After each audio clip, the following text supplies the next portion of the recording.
It's like either pro-Trump or it's never Trumpers who settle for Haley. Haley doesn't have Nikki Haley fans. What I see is it's really people who have disliked Trump ever since 2020.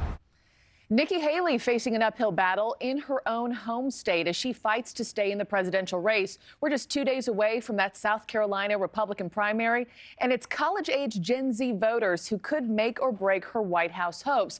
There are more than 3 million registered voters in South Carolina. Fewer than 250,000 of them are under the age of 25. It's about 7.6% if you do the math. Haley is a Clemson University alum, but does the current student body there have faith in her to get that job done? That's the question. Emily Finn spoke to young voters in the Palmetto State this week. Emily, what are college students saying about Nikki Haley?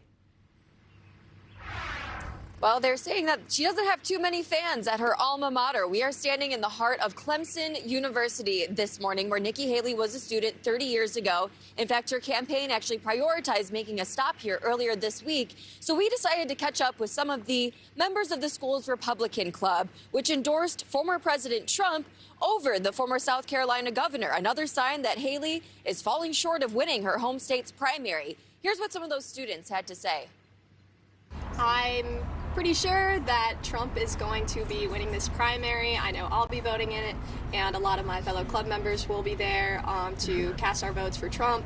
I think he just has such a level of energy behind him. Since Nikki Haley was governor here, most people know what she's like as an executive. And I mean, my impression's always been that most people never really liked her.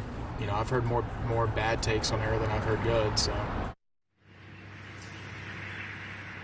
The students also tell me there was more excitement among their classmates for Florida Governor Ron DeSantis as a candidate rather than Haley. He, of course, dropped out of the race after the Iowa caucuses. However, Haley's loyal supporters say the race is not just about South Carolina and emphasize there are plenty of nominating contests to go. After New Hampshire, this has never been just about South Carolina. This has always been about South Carolina, Michigan, Super Tuesday. The fact that 2 states or maybe even 3 states might go for Trump doesn't mean that you just ignore 47 other states.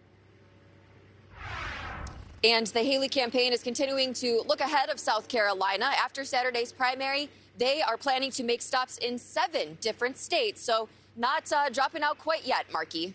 Thanks for watching, everybody. Go to joinnn.com to find NewsNation on your television provider. Also, don't forget to click that red subscribe button below to get more of NewsNation's fact-driven, unbiased coverage.